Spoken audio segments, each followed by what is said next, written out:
Well, I got another cute story for you. I used to, told you I lived in Somerville, lived right behind the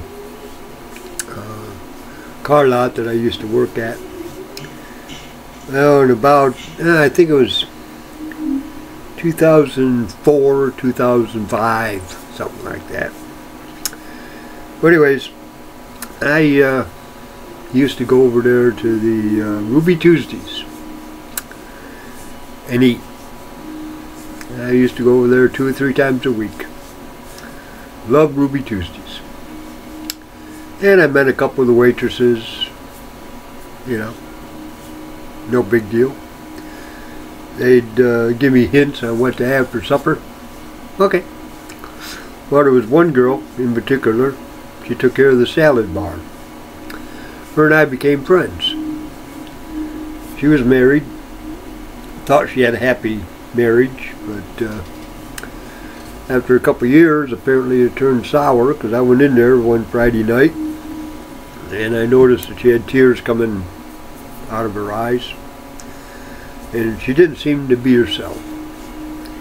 So me being me, I always had this saying that I tell people, you know, hey, I got a shoulder to cry on or a face to sit on, your choice. And for 3 or 4 girls that I said that to, get none of them took me up on it. Oh, the shoulder to cry on, yeah, but the other, nah. Yeah, I guess I was just friend, you know, and friends don't do that to friends. But anyways, Crystal, when I told her that, about an hour later she came up to me. Well, she changed. I mean, she started laughing about it, you know. But just before I left that day, she came up to me and thanked me and told me that her and her husband are getting a divorce. And I went, oh gee, sorry to hear about that. Yeah, I'll pray for you. You know, no problem. I'll keep you in my thoughts. Well, a few weeks later, I went in there and once again, tears are rolling.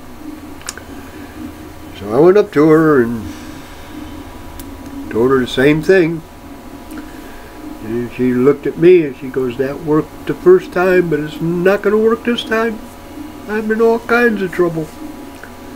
Well, what seems to be the problem? Finances. Okay. When you take a break, let me know. So anyhow, she took a break just as I was leaving. And we went outside and walked over by my car and we talked. I told her, bring all your paperwork in, all your finances, everything. Trust me. You know, it won't go beyond me. I'm real good at putting budgets together. I've had to do it 2 or 3, 4 or 5 times. And I told her the story about my X in the checkbook and, you know. So anyhow, the next night, sure enough, she brought in all of her stuff. Well, I spent 2 or 3 days looking at it and trying to figure out something. No, I tell you, it was a mess. It was a mess. Apparently, because she has a job and her ex got fired, she ended up with all the bills. But she needed a place to live too. Well, anyways, I put a budget together for her.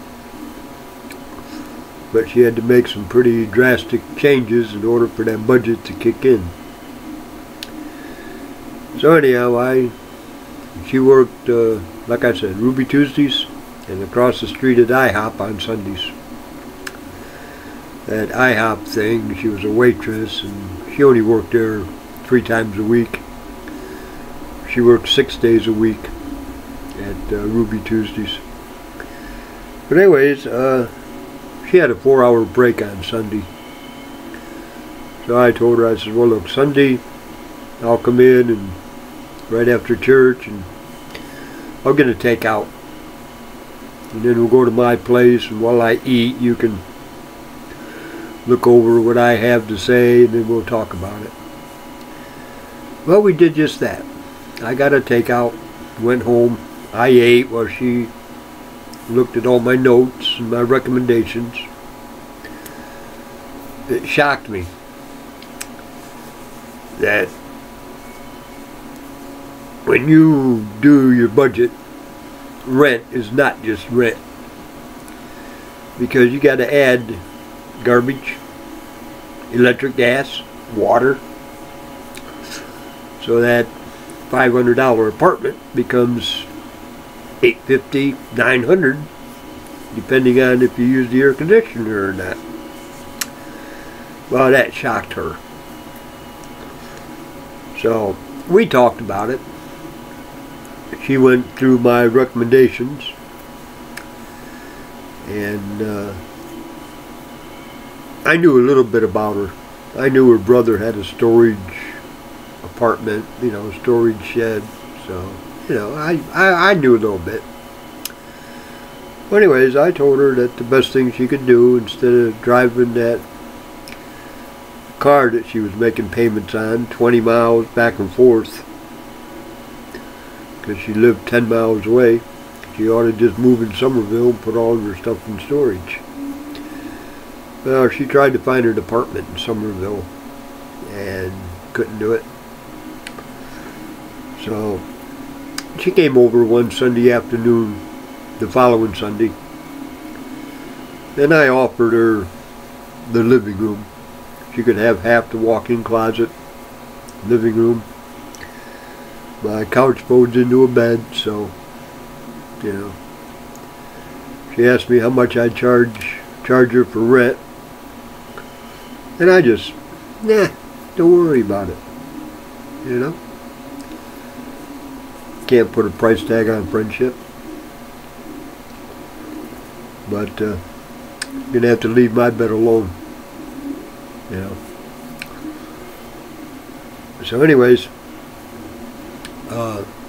the next day, she stops at the car lot,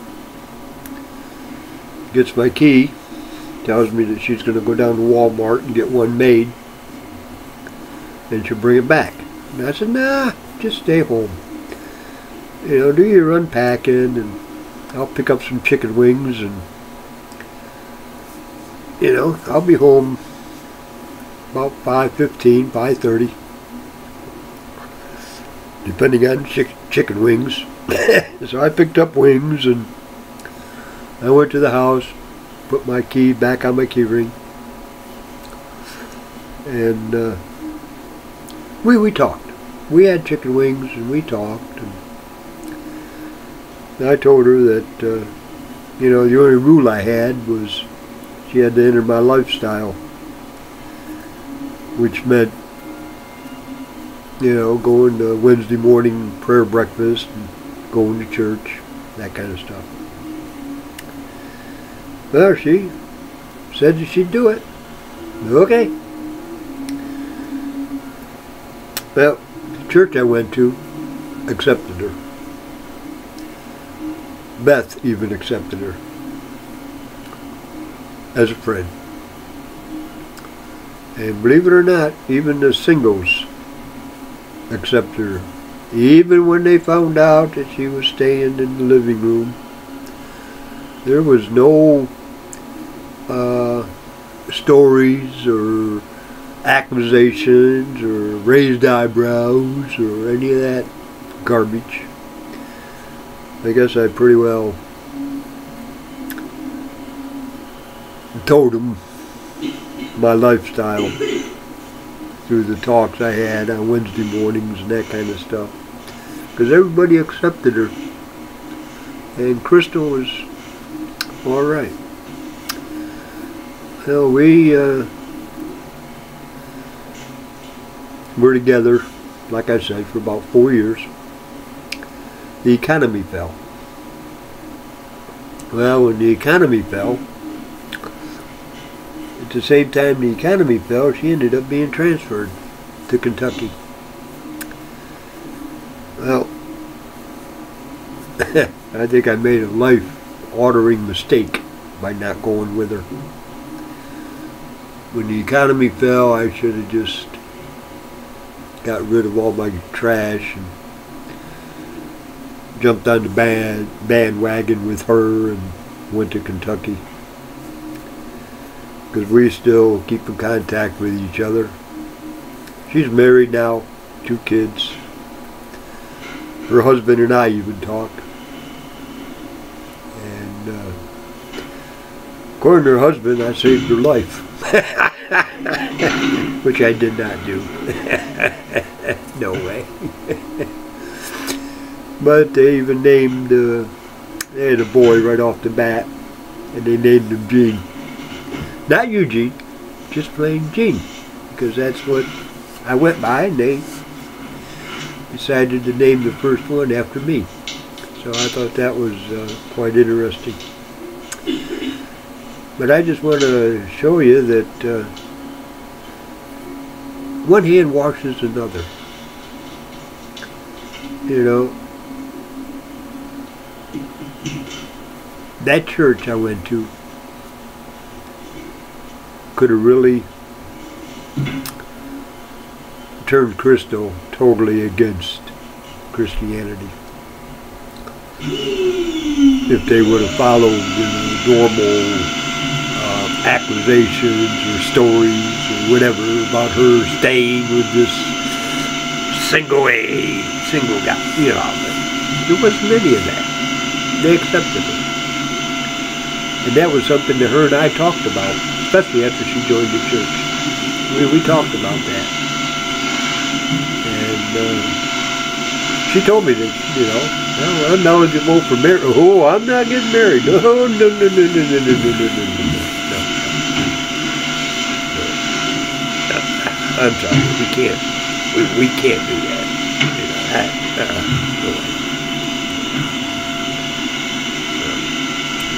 Anyways, God works. She's totally happy now, committed to her husband, and I'm totally glad about that, especially with him and I being friends. And we talk on the phone, you know, once, twice a month. She'll either call me or he'll call me or I'll call them, you know, just find out what's going on. So, anyhow, Gene started school, been in school for a couple years now. So, anyway, they got a boy and a girl. I guess they're big in their church, at least they told me that they're doing all right. So anyway, I just thought I'd throw that out for GP. And by the way, her ex-husband ended up going to jail. He got quite heavy into drugs. And apparently he got 20 years in jail. So anyway, one day at a time. That's all it takes. Okay, I'm going to kick this out. Have a beautiful day and may God bless. Bye.